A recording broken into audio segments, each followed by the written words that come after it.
Assalamualaikum warahmatullahi wabarakatuh. Alhamdulillah hamdan katsiran tayyiban mubarakan fi kama yuhibbu rabbuna wa yarda.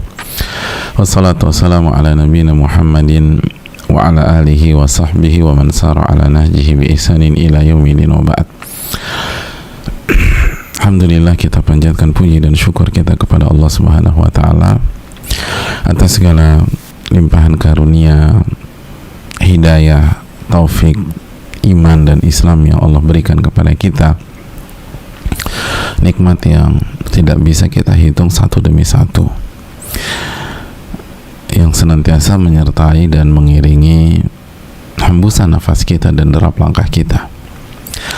Maka tugas kita adalah bersyukur kepada Allah Subhanahu wa taala, khususnya ketika kita diberikan nikmat iman dan nikmat kesempatan untuk menambah keimanan kita dengan menuntut ilmu agama, dengan mengkaji firman-firman Allah dan hadis-hadis Nabi Sallallahu Alaihi Wasallam.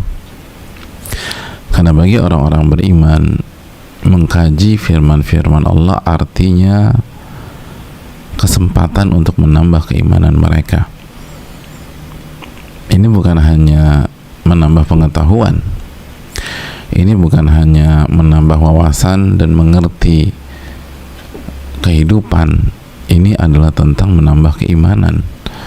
Allah Subhanahu wa taala menjelaskan hal ini dalam surat Al-Anfal ayat 2, innamal mu'minuna alladzina idza dzukirallahu wajilat qulubuhum wa idza tuliyat alaihim ayatuhu zadatuhum imana. Sesungguhnya orang-orang beriman apabila dibacakan atau disebutkan nama Allah, disebutkan Allah Subhanahu wa taala, idza dzukirallah wajilat qulubuhum, hati mereka pun bergetar. Wa idza tuliyat alaihim ayatuhu, dan apabila ayat-ayatnya dibacakan,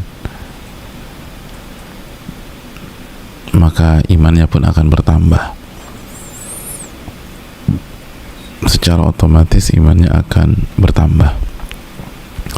Makanya mendengar ayat Allah dibacakan, dikaji, dipelajari, direnungkan, itu kebutuhan.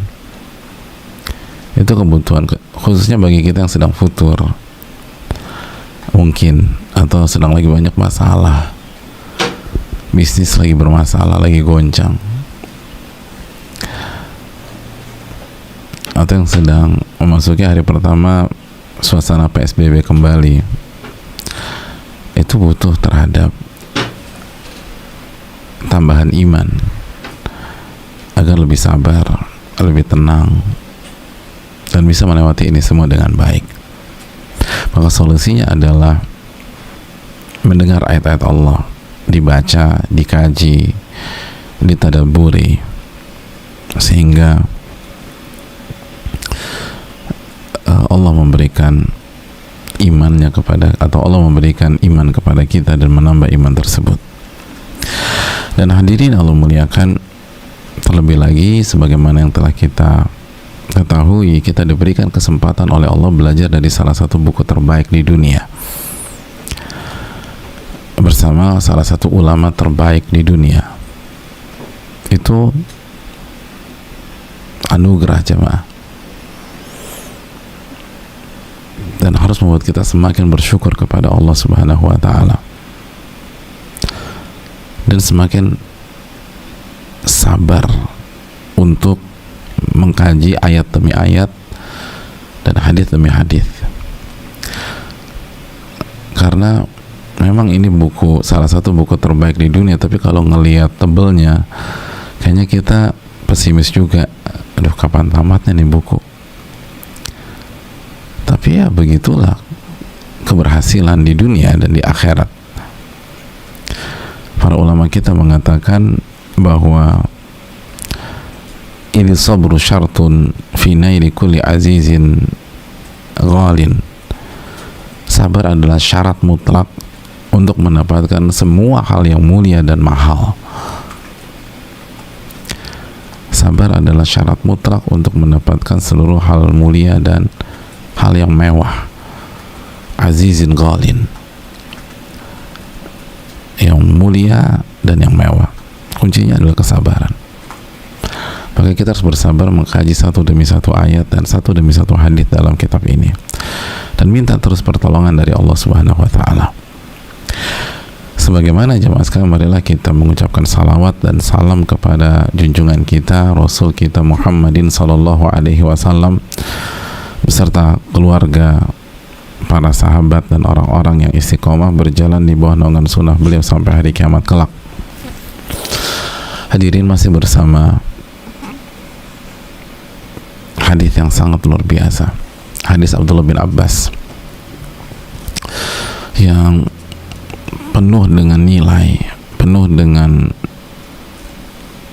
kemewahan, penuh dengan prinsip dan kunci kebahagiaan di dunia dan di akhirat. Dan luar biasanya Nabi SAW ajarkan ini semua ke anak kecil, ya, ke anak kecil. Lalu kita yang orang dewasa baru dapat ilmunya setelah kita ada yang 20 tahun, ada yang 30 tahun, ada yang 40 tahun, ada yang 50 tahun, ada yang 60 tahun. Sedangkan Nabi ajarkan ini kepada anak kecil yang bernama Abdullah bin Abbas radhiyallahu ta'ala anhuma.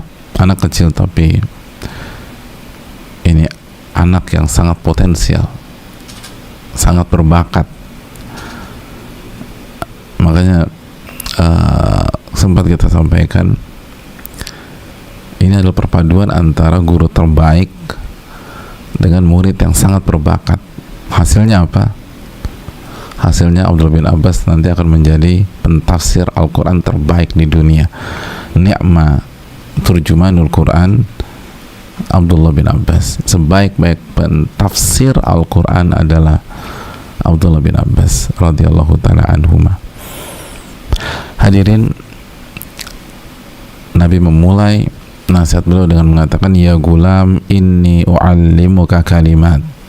Nah, aku akan ajarkan engkau beberapa kalimat, beberapa konsep, beberapa kaidah.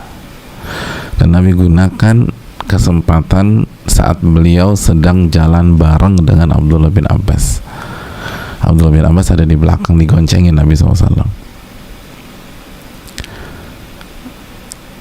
Lihat orang tua ketika beranaknya nggak main gadget, tapi bicara.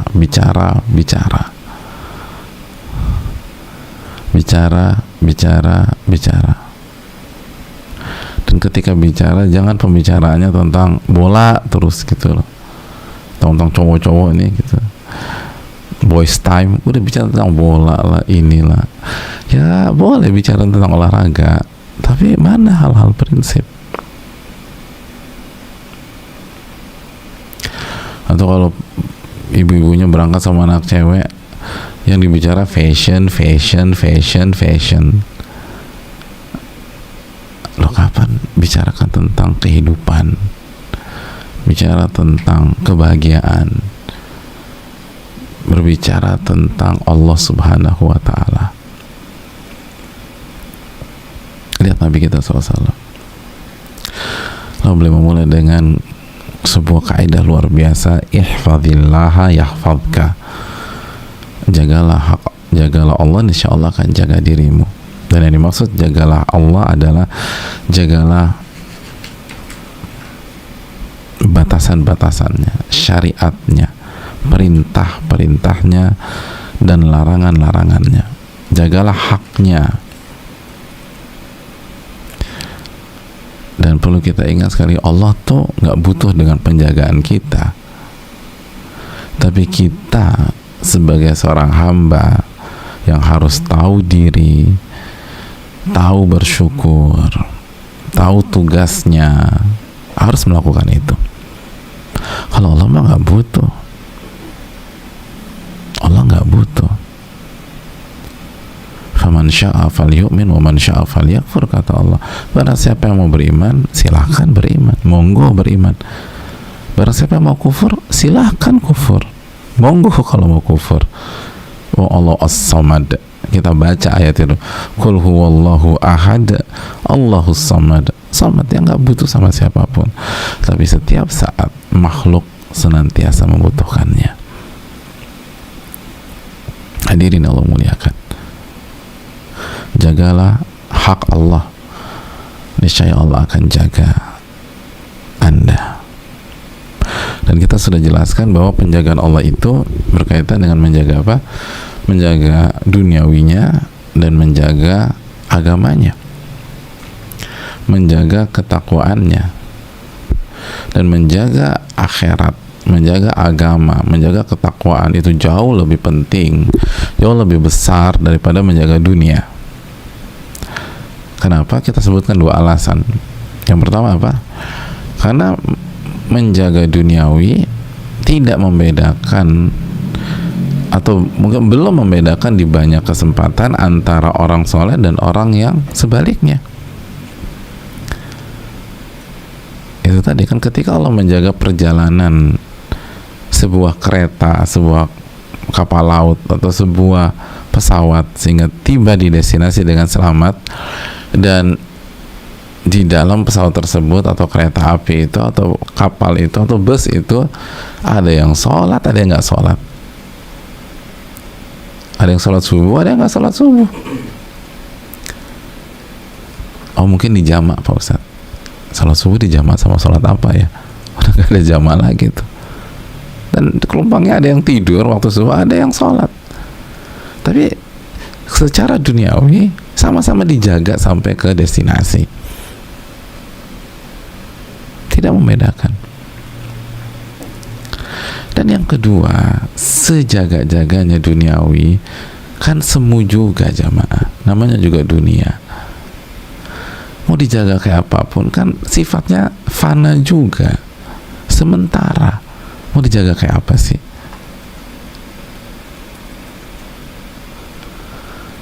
Oke, kita dijaga kesehatan, mau sampai kapan?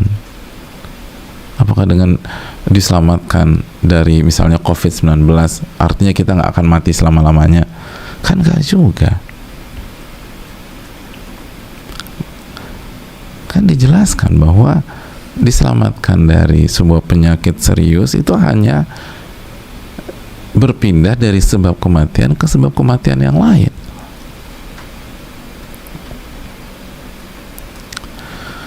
Adapun dijaga agama dan akhiratnya, itu yang paling penting. Kan itu membedakan siapa wali Allah dan wali syaitan. Yang membedakan wali Allah dan wali syaitan bukan siapa yang selamat sampai destinasi, siapa yang selamat sampai airport tersebut atau pelabuhan itu atau stasiun itu, tapi yang sholat ketika di perjalanan. Itu yang membedakan wali Allah dan wali syaitan. Siapa yang berzikir mengingat Allah selama perjalanan, siapa yang bermaksiat.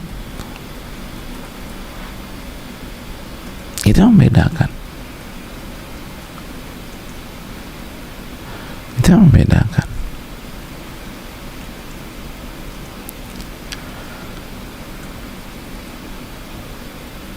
Kan begitu ya. Yang membedakan wali Allah dan wali syaitan bukan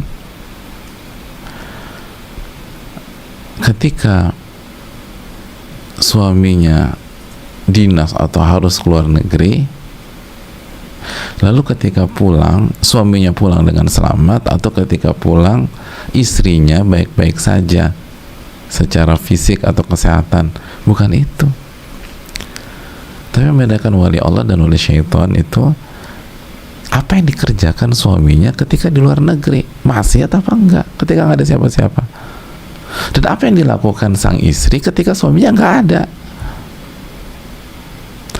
Mau semuanya berkumpul kembali 3 minggu kemudian, berpelukan di airport misalnya, atau ketawa-ketawa, tapi selama perjalanan suaminya nggak sholat, terus zina karena ada di luar negeri, semua bebas, dan istrinya emang al jaza min jinsil amal, istrinya selingkuh.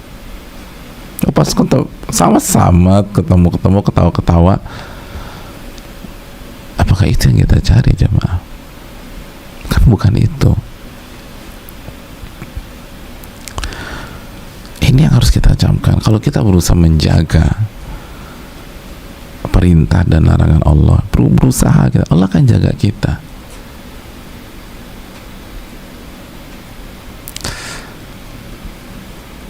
Maka berusaha jaga hak Allah. Makanya ada sebuah kalimat atau konsep atau paradigma yang sangat menarik dari Abdullah bin Mas'ud tentang masalah ini. Mari kita dengar baik-baik kata Abdullah bin Mas'ud, innal abda la yahumu bil amri minat tijarah wal imarah. Sesungguhnya seorang hamba itu suatu ketika benar-benar punya ambisi untuk mendapatkan sesuatu. Dia berambisi untuk mendapatkan sesuatu, baik itu urusan bisnis atau urusan kekuasaan atau politik. Jadi suatu ketika dia punya ambisi yang berkaitan dengan finansialnya, urusan bisnisnya, usahanya, peluang untuk mendapatkan uang atau kekuasaan. Hatta yuyassar lahu, sampai itu pintu benar-benar kebuka gitu di depannya nih, peluangnya di depan, peluang kerjasama, peluang investasi, peluang chip in gitu loh untuk bisnis barang.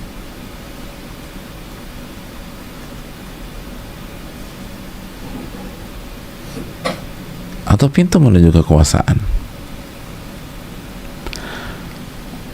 Udah depan mah, dimudah, pokoknya kayaknya mudah aja masuk.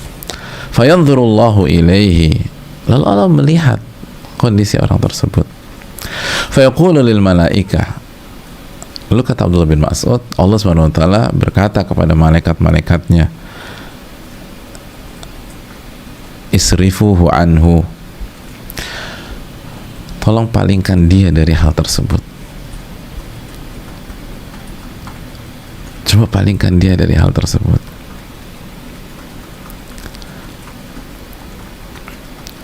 Tolong palingkan, buat nggak jadi, buat gagal. Loh, kok bisa? Fa inni in yassartuhu lahu adkhaltuhun nar.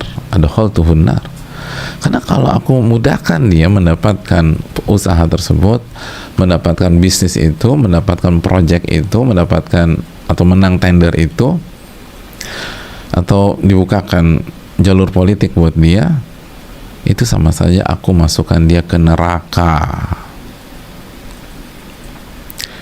Itu sama saja memasukkan dia ke neraka. Artinya kalau dia dapat project itu, berantakan dia, maksiat. Kalau dia dapatkan posisi itu, memang banyak fulusnya, tapi nanti dia maksiat. Nanti dia makan uang haram tuh, kalau dibukakan pintu itu.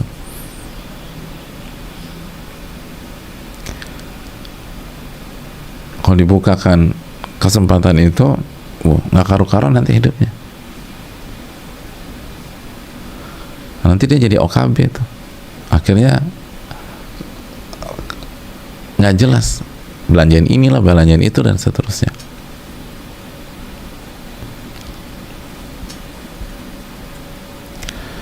Nanti dia ketemu perempuan tuh, nanti dia zina sama perempuan itu.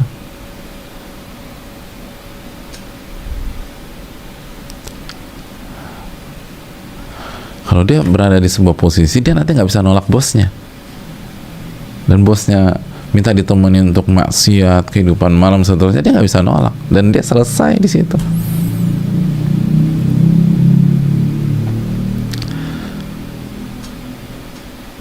Nanti dia tersandra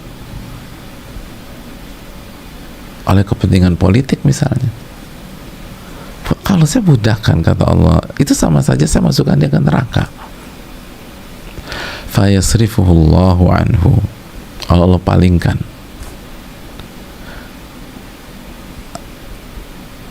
Allah palingkan.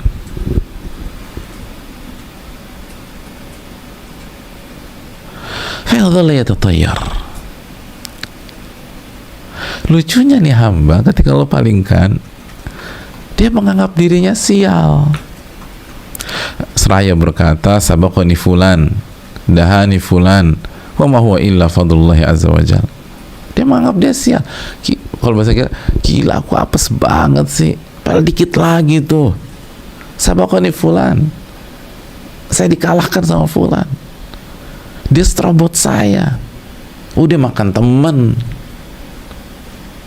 harusnya kan ini project gua, kenapa dia ngambil, nggak bilang-bilang lagi gitu teman. Oh, dia merasa kenapa gue sial banget ya, kan gitu tuh. Padahal kata Abdullah bin Mas'ud, wa illa fadlullahi azza wa jal, padahal itu adalah tidak lain tidak bukan karunia Allah subhanahu wa ta'ala kepada dia. Karunia Allah kepada dia. Allah jaga tuh orang, Allah jaga orang tersebut. Karena kalau dia dikasih, habis dia, jelas lah gitu loh. Bagi orang yang sudah makan asam garam kehidupan, udah betapa banyak orang berubah karena uang, orang berubah karena kekuasaan, walaupun nggak semua, enggak, tapi kalimat Abdullah bin Mas'ud itu kan dalam, dan orang-orang yang tahu kehidupan akan setuju dengan ini, dan memang ini sebuah kebenaran. Tapi karena manusia itu tadi, kan Allah sifati manusia itu dengan apa sih? Dalam surat Al-Ahzab 72 itu kan, innahu kana zaluman jahula, manusia itu zalimnya minta ampun, bodohnya luar biasa. Makanya karena dia bodoh, dia cenderung zalim, karena dia nggak ngerti gitu ya, bahwa ini kalau dia dapat itu dia akan berubah, atau dia akan ketemu orang yang menghancurkan dia, atau dia akan ketemu wanita yang akan menjerumuskan dia maksiat. Bahkan terkadang kalau hari ini bukan wanita lagi, laki-laki, na'udzubillah, laki-laki ketemu laki-laki, lalu terjadi perubahan. Dia nggak ngerti itu, akhirnya dia menganggap sial banget ya, apes banget,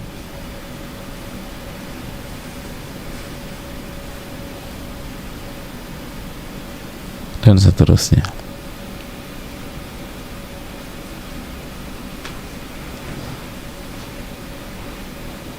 Kenapa nasib gue segini amat atau begini amat, kan sering kita dengar.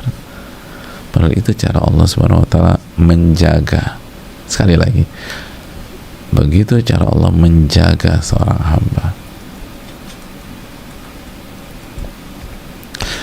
Dan semakin aneh bin ajaib, sebagian orang-orang kayak begitu nggak mau sholat lagi. Subhanallah, Allah jaga dia, dia ngambek sama Allah. Bukan hanya menganggap sial, bukan hanya kenapa sih hidup gue begini amat, atau nyalain orang, tapi sampai titik ngambek, nggak mau sholat lagi. Udah kalau gitu gue nggak mau sholat. Teman gue nggak sholat, sukses tendernya. Gue sholat nggak ada pernah dapat tender, nggak pernah dapat project, ditikung orang terus. Buat apa gue sholat? Loh, coba kita berpikir jauh ke depan. Hidup ini bukan hanya di dunia, dan hidup dunia hanya beberapa saat.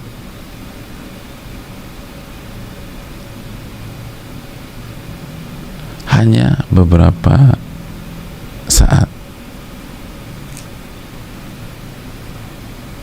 Oleh karena itu hadirin Allah muliakan, itulah salah satu cara Allah menjaga kita. Cara Allah menjaga kita, dan harus kita syukuri.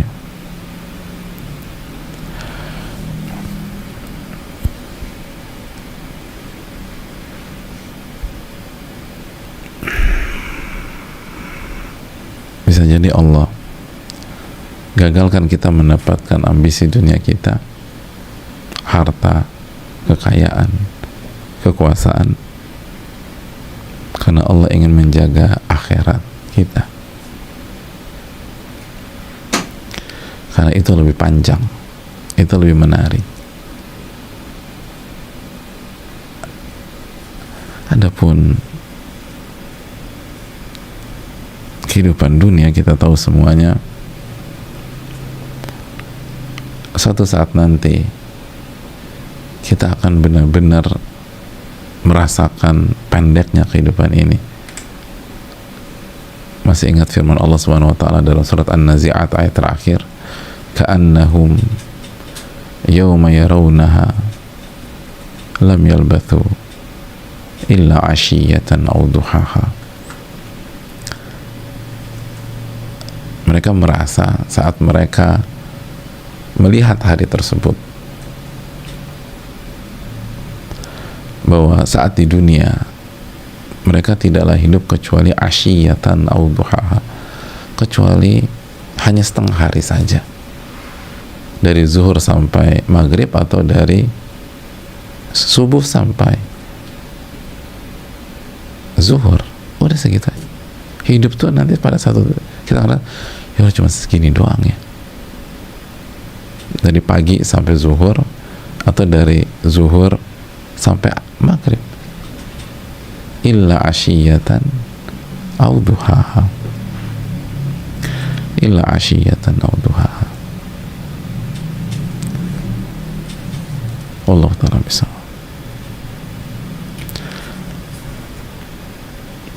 Kita lanjutkan.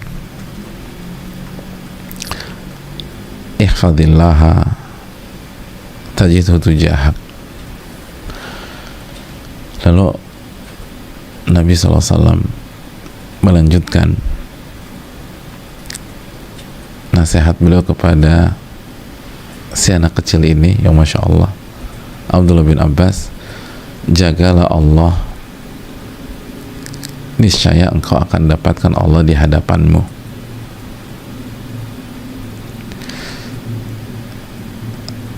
Jagalah Allah, niscaya engkau akan mendapatkan Allah di hadapanmu.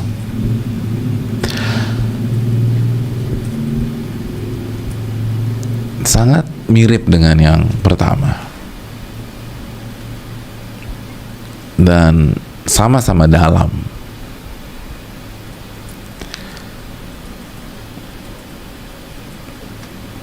Apa yang dimaksud jagalah hak Allah, niscaya engkau akan mendapatkan Allah di hadapanmu? Kata para ulama,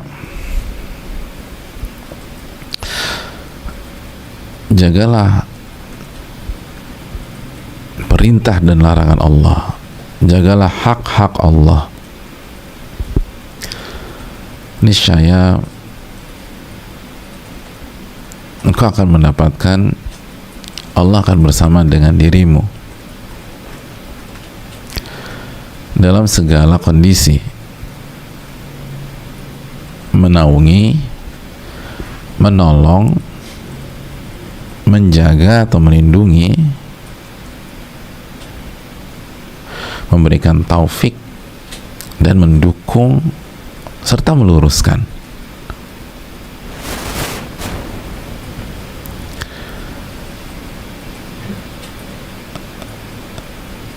Jadi Allah akan sekali lagi akan meliputinya, menolong, menjaga, melindungi, memberikan taufik kepada dia,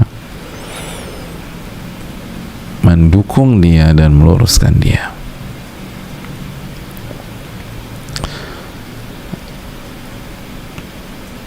Dan inilah kebersamaan khusus. Jika jelaskan para ulama, ini yang dimaksud kebersamaan khusus dengan ilmu Allah Subhanahu wa taala dan kemahakuasaan Allah Subhanahu wa taala.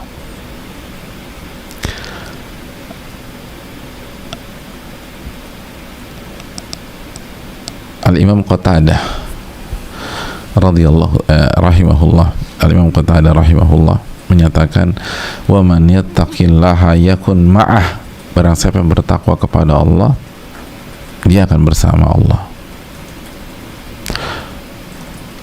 atau Allah akan bersama dia, mohon maaf, Allah akan bersama dia. wa man yakunillahu ma'ahu fa ma'ahu al-fi'atu allati la yuglab. Dan apabila Allah sudah bersama dia, ada di hadapannya secara ilmu,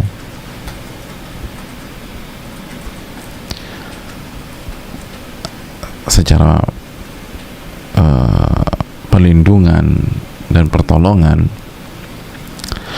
maka dia sedang bersama pihak yang tidak mungkin kalah. Itu kata-kata ada.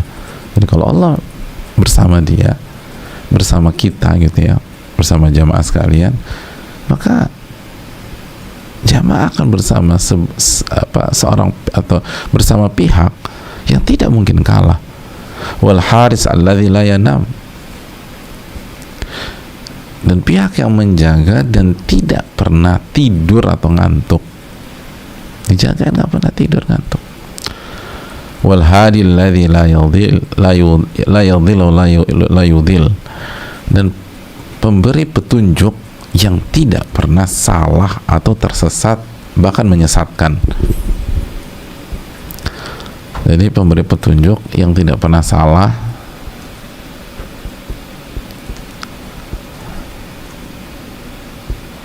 tidak pernah tersesat sehingga dia menyesatkan kita. Kan kadang-kadang petunjuk arahnya juga salah, kanan kiri nih, kanan harusnya kiri, aduh mohon maaf saya salah nih, akhirnya semuanya tersesat. Allah nggak mungkin salah, Allah nggak mungkin salah, itu maksudnya. Jadi sekali lagi Nabi SAW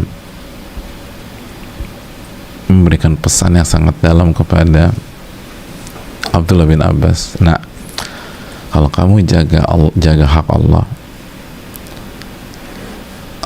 Allah Subhanahu wa Ta'ala akan memberikan petunjuk kepada kamu, dan petunjuk itu nggak mungkin salah.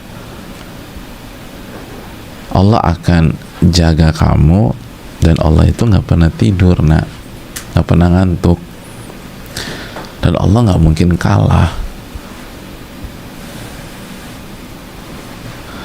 Kamu di pihak yang pasti akan selalu ditolong,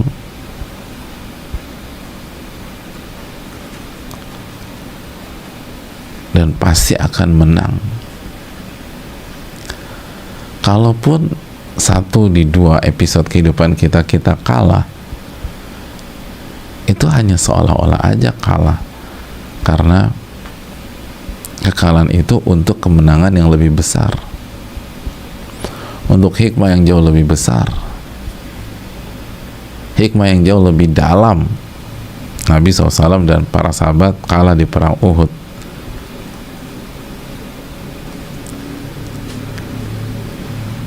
Itu kan bahasa orang awam ya, kalah di perang Uhud. Tapi apa hikmahnya? Di perang itulah untuk pertama kalinya musuh di dalam selimut umat Islam terungkap, orang-orang munafik, karena mereka walk out di perang Uhud dan kelihatan itu munafik, dan mendeteksi musuh di dalam selimut, mengidentifikasi musang yang berbulu domba, itu mahal banget dalam sebuah perjuangan.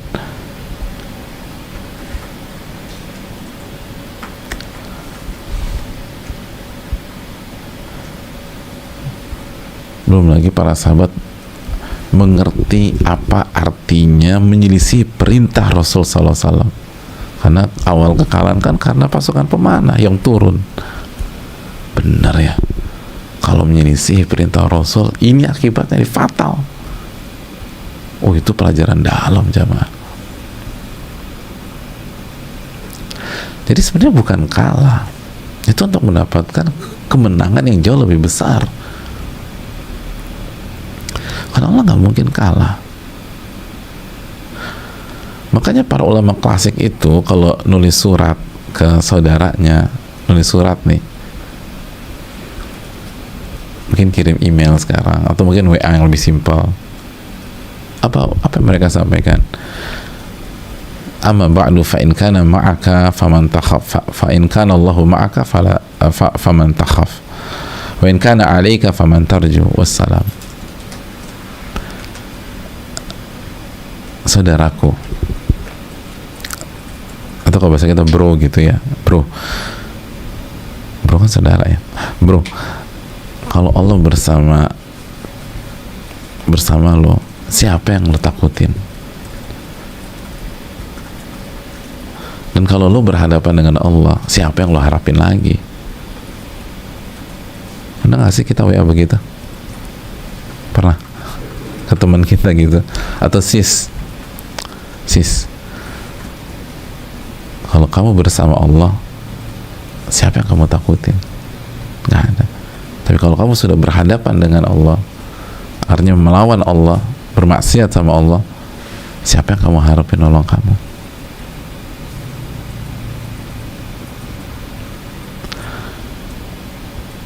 Itu dulu ulama klasik kalau nulis surat itu begitu, simple aja, cuman itu aja kalimatnya.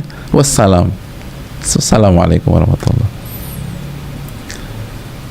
Padahal mereka nggak punya alat secanggih kita sekarang yang bisa ini. Kita canggih segala macam, nggak ada pesan-pesan sedalam itu dalam pergaulan kita, dalam persahabatan kita. Illa man rahimah rabbuh, kecuali yang dirahmati oleh Allah. Nggak semua tentu saja. Begitu mereka tuh.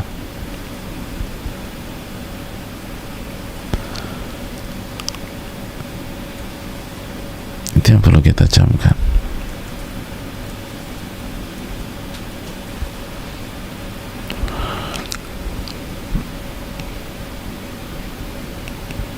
Allah berada di hadapan kamu, menolong, mensupport dan seterusnya. Wah, ini luar biasa. Kita ambil sebuah contoh. Ketika seorang hamba berusaha menjalankan perintah Allah,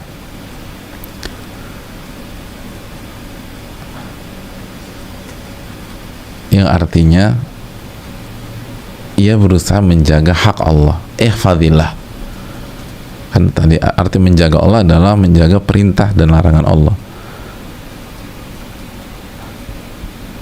Ada sebuah contoh yang menarik dalam Al-Quranul Karim, dalam surat Thaha,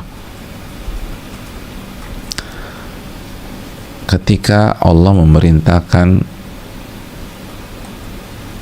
kedua hambanya untuk mengerjakan misi yang sangat susah, misi yang membuat atau yang menimbulkan rasa kekhawatiran dalam diri dua orang hamba ini. Padahal dua hamba ini spesialnya minta ampun, tapi karena saking susahnya itu misi, saking beratnya misi, atau saking susahnya perintah itu, saking beratnya perintah itu dan sangat beresikonya perintah itu, timbul kekhawatiran dalam diri dua orang hamba tersebut.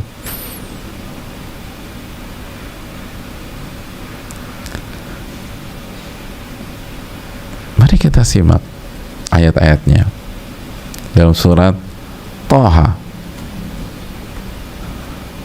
Allah berfirman, idhaba ila fir'auna innahu tagha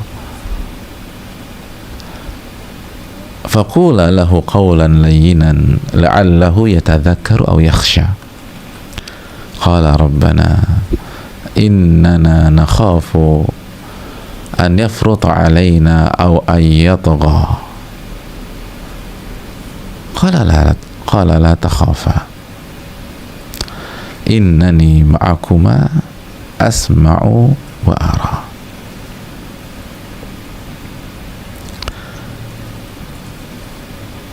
Fa'tiyahu faqula inna rasula rabbika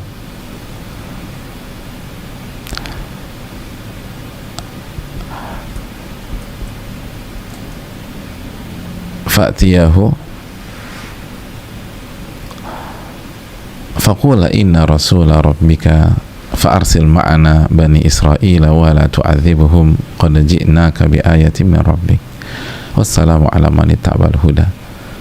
Toha ayat 43 dan seterusnya. Apa perintahnya dan siapa mereka? Mari kita lihat artinya. Dua hamba itu adalah Musa dan Harun. Nabi Musa dan Harun. Mari kita lihat artinya. Faqula lahu qawlan lay idhaba ila fir'auna innahu tagha. Pergilah kalian berdua kepada Fir'aun. Sesungguhnya dia sangat melampaui batas. Allahu Akbar. Perintahnya beratnya minta ampun. Berangkatlah ke Fir'aun. Antum kalau ada di zaman itu mau nggak antum menjalankan perintah kayak begini? Pergi ke Fir'aun. Aduh, jangan deh bos, yang lain aja. Fir'aun perintah, dan ini perintah dari Allah. Idhaba ila fir'auna innahu tagha. Dan Allah jelaskan innahu tagha, dia telah melampaui batas.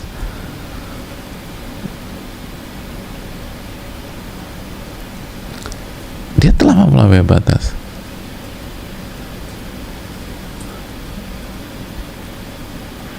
Dia sangat melampaui batas. Dia zalim, dia kurang ajar dan seterusnya.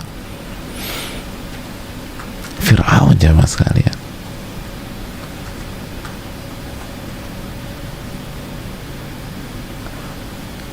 Ini ikon kezaliman di dunia sampai hari ini. Makanya termaktub di dalam Al-Quran. Itu misalnya, pergilah ke Fir'aun. Dia melampaui batas. Lalu apa kata Allah? Faqula lahu qawlan layyina. Dan berbicaralah dengannya dengan lemah lembut. La'allahu yatadzakkaru aw yakhsha. Semoga dia sadar atau dia takutlah sama Allah.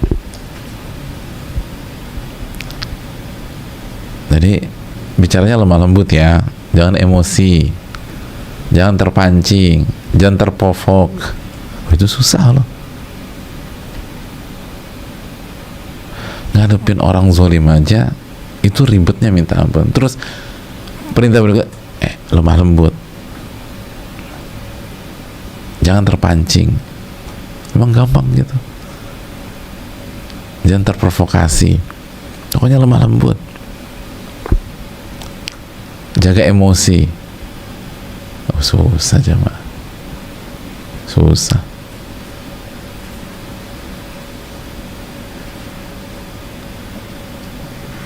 Kita disuruh ketemu sama orang yang zolimin kita dan belagunya minta ampun. Terus kita disuruh nanya sama guru kita, boleh nggak saya samperin tuh orang? Disamperin, tapi ingat jangan terprovok, selalu bicara lemah lembut sama dia. Bisa diterapin tuh dengan gampang. Oh susah. Udah gini nih Fir'aun yang nyebelinya minta ampun. Maka apa yang dikatakan oleh Nabi Musa dan Harun? Mari kita simak lagi. Qala Rabbana. Mereka berdua menyampaikan, Rabbana, wahai Rabb kami, innana nakhafu an yafruta alaina aw an yatgha. Ada kekhawatiran dalam diri kami bahwa ia akan menyakiti kami, menzolimi kami, dan akan tambah melampaui batas. Artinya alih-alih sadar, tambah menunjak, tambah jahat, tambah zolim.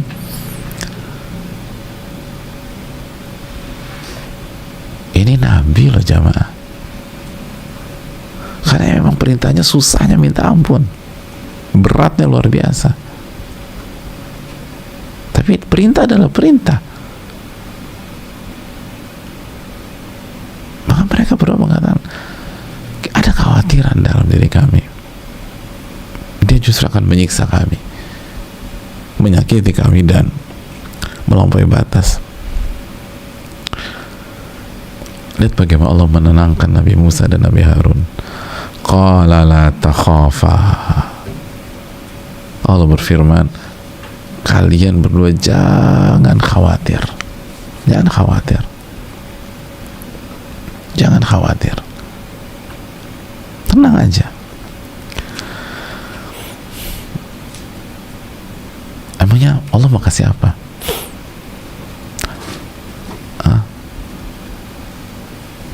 Bayangin gak sih, antum akan berhadapan dengan orang paling zalim misalnya di negeri antum atau di sebuah tempat, dan kita udah punya prediksi kayaknya ini bisa, kemungkinan besar kita bisa disakiti, diserang, disiksa dan seterusnya. Terus sampaikan qala la takhafa, jangan khawatir. Yang ada di benak kita apa sih? Oh, mungkin kita akan dipersenjatai kali ya. Mungkin mau dikasih AK-47 kali, AK-47 2, lalu granat 4, lalu bazooka dan lain seterusnya. Oh, mungkin saya akan dikasih ilmu ngilang kali. Oh, ilmu kebal.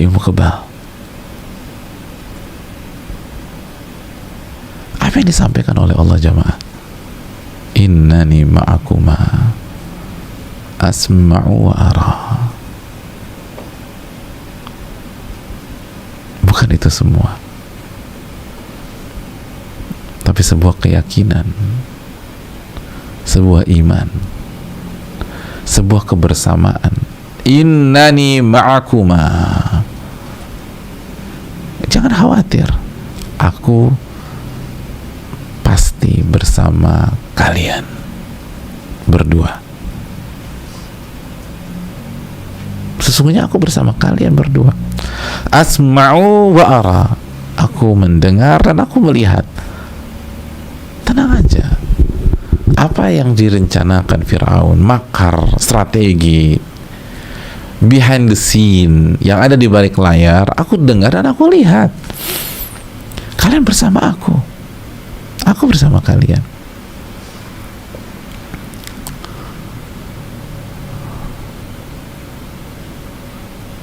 Jangan khawatir. Lalu Allah, fa'tiyahu faqula inna rasula rabbika. Kita lanjutkan ayat ke-47. Maka pergilah kalian ke Fir'aun, maju terus, kata Allah. Fa'tiyahu faqula, dan katakan kepada Fir'aun, inna rasula rabbika, kami berdua adalah utusan Rabbmu.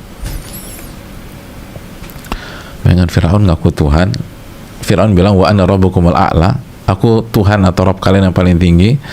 Terus misinya adalah kami berdua adalah utusan Rabb kamu. Oh, itu langsung menyerang ke jantung jamaah. Datengin orang yang ngaku Rabb, ngaku Tuhan, ngaku Rabb. Kalimat yang harus disampaikan adalah kami adalah utusan dari Rabb kamu. Rabbnya yang ngaku Rabb.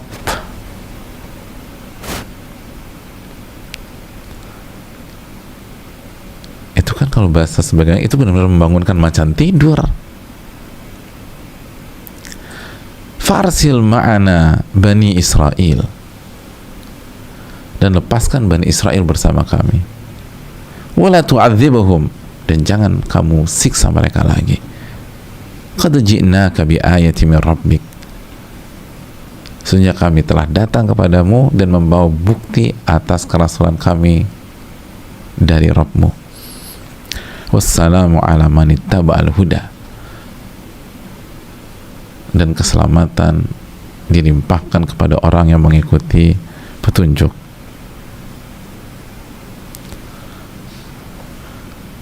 Lalu kita lanjutkan ayat 48. Inna qad uhiya ilaina annal azaba ala man kadzdzaba wa tawalla, dan telah diwahyukan kepada kami bahwa azab dan siksa akan ditimpakan kepada orang-orang yang mendustakan dan berpaling. Qala faman rabbukum ya Musa. Lalu Firaun bertanya, kita lanjutkan ayatnya, Firaun nanya, kalau begitu siapa Rabbmu berdua wahai Musa? Emang siapa Rabbmu? Kata Firaun. Kata Musa ayat ke-50, qala rabbuna alladzi a'ta kulla syai'in khalqah thumma hada. Rabb kami adalah Rabb yang telah memberikan kepada tiap-tiap sesuatu bentuk kejadiannya. Dia telah menciptakan semuanya, lalu memberikan petunjuk kepada semuanya. Dan seterusnya ayat 51-52. Poinnya apa? Lihat betapa tenangnya Nabi Musa.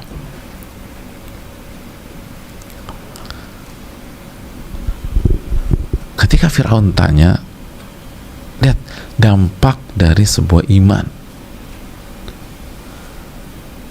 dampak dari sebuah keyakinan yang Allah berikan, karena Nabi Musa dan Harun tetap berusaha menjalankan perintah Allah walaupun beratnya luar biasa. Nabi Musa nggak gemeter tuh, padahal awalnya kan khawatir. Kita khawatir kita akan disiksa sama dia dan dia akan sampai batas. Tapi lalu Allah tenangkan, tenang aja, tenang. Aku bersama kalian, aku mendengar dan aku melihat. Dan ini bukan isapan jempol. Makanya akhirnya mereka datang dan mereka dialog dan Nabi Musa tenangnya luar biasa. Qala faman rabbukum ya Musa? Siapa Rabb kalian wahai Musa? Yang nanya ini yang ngaku Rabb, yang mengklaim dia tuh Rabb, nanya faman rabbukum ya Musa. Dan Nabi Musa kan orang yang sangat cerdas, kan semua ada hitung-hitungannya. Kalau saya jawab ini bisa saya mati nih, segala macam saya bisa. Tapi tenang tuh. Qala rabbuna alladzi a'ta kulla syai'in khalqah. Rabb kami adalah yang telah memberikan segala sesuatu penciptaannya. Tsumma hada. Lalu ialah yang kasih petunjuk.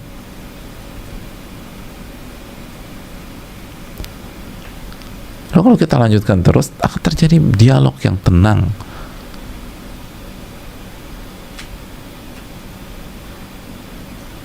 Oleh Nabi Musa ketika menghadapi pertanyaan-pertanyaan Firaun. Jadi benar, ihfazillah tajidhu tujahak, itu bukan isapan jempol, itu poinnya.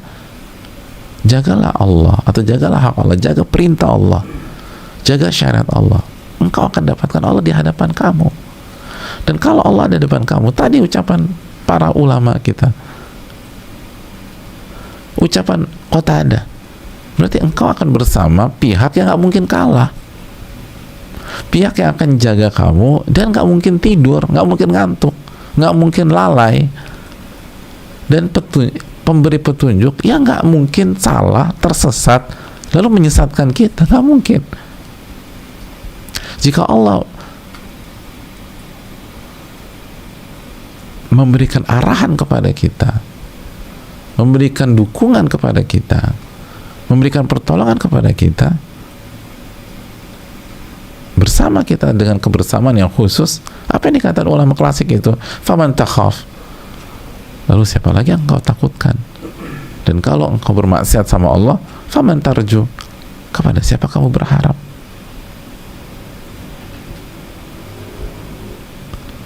Ini yang perlu kita camkan jamaah. Ini real. Ini real. Contohnya ada dalam Al-Quran. Ketika Nabi Musa berhadapan dengan Firaun, tidak terlihat kekhawatiran yang awalnya beliau sampaikan kepada Allah Subhanahu wa Ta'ala. Kenapa? Karena beliau dan Nabi Harun berusaha menjaga perintah Allah Subhanahu wa Ta'ala. Maka kalau Allah udah perintahkan, udah gak usah banyak mikir, asal benar ya, perintahnya valid dan pemahamannya benar, bisa dipertanggungjawabkan. Ini konsep Nabi kita Muhammad SAW, lalu para sahabat beliau, lalu tabi'in, lalu tabi'ut tabi'in, keterangannya ada di buku-buku klasik para ulama, bukan hal yang nyeleneh, hal yang ada referensinya, tapi semua ada. Kalau udah berhadapan dengan perintah itu, tugas kita hadirin jaga perintah itu dan jaga larangan itu. Selebihnya Allah akan bersama kita dengan kebersamaan yang khusus. Tajihdu tujahab, dia ada di hadapan kita dengan ilmunya, dengan pengawasannya, dengan pertolongan dan perlindungannya.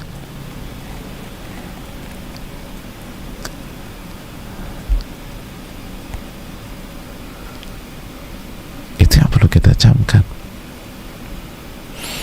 Dan jangan ikuti keparnoan kita, nanti anak gimana ya, padahal jelas-jelas perintah Allah. Kita kan, kenapa kita maju mundur, kenapa kita down, kenapa kita sedih? Karena kita berikan ruang buat syaitan untuk menggoda dan memberikan was-was kepada kita. Harusnya tutup pintu itu, maju aja udah terus. Kayak Nabi Musa sama Nabi Harun, curhatnya sama Allah, kata Allah, tenang, saya bersama kalian berdua, asma'u wa ara, aku dengar, aku lihat. Udah pokoknya datengin Firaun, bicara begini, udah datang tuh, dan tenang. Dan kalau kita tarik garis lurus ke depan, kita tahu siapa yang selamat dari Laut Merah, siapa yang meninggal.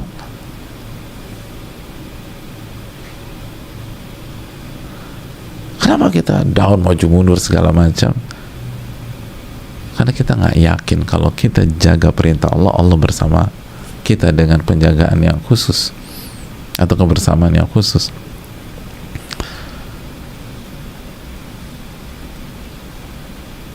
Nanti gimana ya? Nanti masa depanku gimana ya? Nanti siapa yang kasih makan anak-anakku? Nanti, hadirin Allah muliakan, emangnya kita waktu kecil mikir begitu apa? Siapa di antara kita waktu TK udah mikir gitu? Nanti kalau aku kuliah makan apa ya? Nanti kalau aku udah lulus cari kerja susah nggak ya? Kan kita nggak pernah mikir gitu. Bisa tuh hidup. Karena waktu kecil kita di atas fitrah. Kullu mauludin yuladu alal fitrah. Setiap bayi yang lahir di atas fitrah, dan hidup kita tenang, nyaman, enak. Dan itu bukan meniadakan perjuangan, berjuang tetap, ikhtiar tetap. Tapi kenapa paranoid kita lebih banyak sekarang? Padahal pengalaman jauh lebih banyak hari ini daripada waktu kita TK. Skill lebih jago hari ini daripada waktu kita TK. Knowledge, wawasan lebih banyak hari ini daripada waktu kita TK. Tapi karena paranoid lebih banyak hari ini juga daripada kita TK. Itu kan gak masuk, itu aneh banget. Harusnya kan kita tuh puncak-puncak paranoid pas kita TK. Kenapa? Nggak punya ilmu, nggak ngerti kosinus, nggak ngerti aljabar, nggak ngerti bangun ruang, nggak ngerti hukum Pascal, nggak ngerti Archimedes, nggak ngerti konsep sosial. Tapi pernah nggak anak TK termenung gitu, bengong gitu? Terus ditanya sama temannya, bro, anak TK udah bro belum sih? Lu kenapa bengong? Gue bingung nih, nanti kalau kuliah gue kerja apa? Kenapa? Gue nggak punya skill, bro, nggak ngerti apa-apa. Ini aja baru belajar 1 tambah 1, baru kenal apa bedanya angka 6 sama angka 9. Gak ada tuh, mereka fine aja karena mereka di atas fitrah, jamaah. Dan fitrah hamba itu terkoneksi dengan penciptanya, yakin dengan Allah. Tapi begitu terus menjalani kehidupan, lalu ilmu agamanya nggak masuk, ilmu agamanya seret, ilmu agamanya mampet, yang masuk adalah dunia, dan dunia. Akhirnya semakin takut, fitrahnya semakin luntur, akhirnya ketakutan.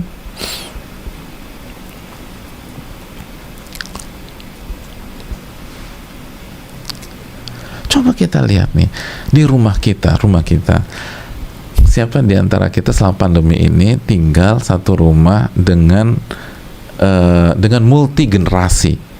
Jadi generasi kakek nenek, generasi usia produktif, lalu generasi anak-anak atau generasi anak-anak remaja, lalu generasi balita. Yang paling tenang selama pandemi yang mana, jamaah?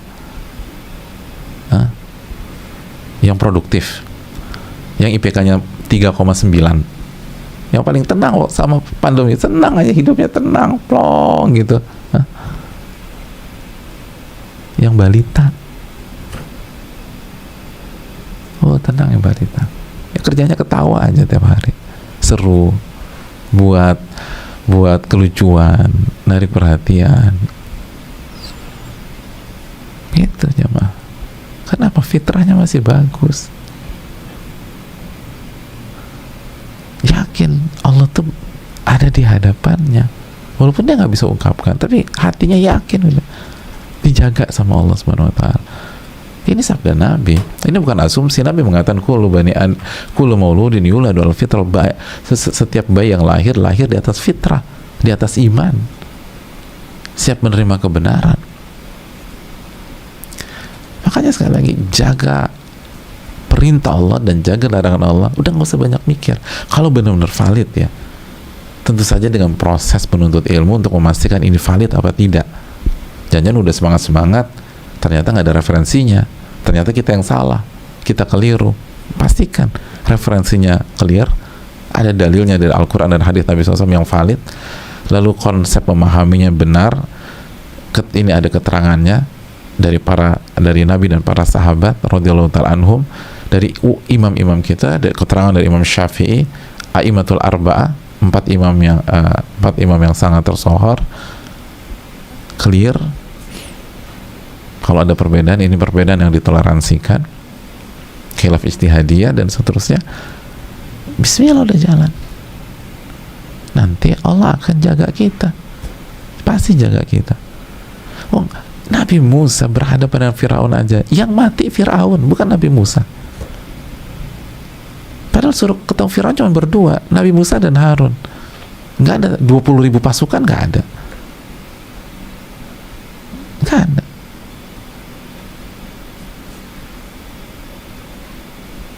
Datangin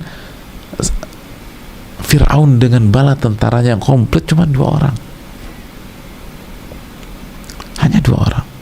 Yang mati siapa? Firaun yang mati dengan bala tentaranya. Betul, tidak akan pernah lagi ada Nabi Musa, tapi pesan kepada kita kan jelas. Sebagaimana tidak ada perintah lagi menghadapi orang separah Firaun.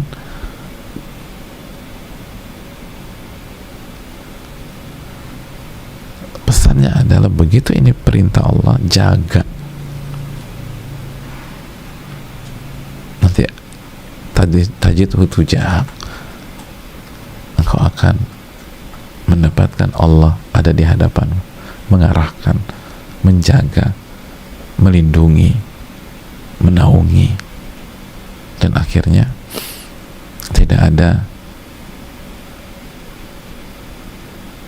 yang harus kita takuti, dan kalaupun ada kekhawatiran tidak terbukti. Makanya Bunanul Hammal Al-Bariyah itu masuk ke wilayah Tabuk, fastauhash, dan dirinya nggak tenang, ada kekhawatiran, nggak tenang beliau ini. Fahatafa bihi hatif, tiba-tiba ada suara mengatakan gini, lima tastauhish alaysa habibuka ma'ak, kenapa anda harus nggak tenang, bukankah yang engkau cintai ada bersama dengan engkau? Maksudnya Allah Subhanahu wa ta'ala, bukankah Allah bersama kamu, kenapa harus galau begitu? Dan akhirnya tenang beliau. Wallahu ta'ala bisawab. Ini yang perlu kita renungkan, semoga bermanfaat. Kita akan lanjutkan di pertemuan yang akan datang insyaallah ta'ala. Subhanakallahumma wa bihamdika, la ilaha illa anta, astaghfiruka wa atubu ilaik. Assalamualaikum warahmatullahi wabarakatuh.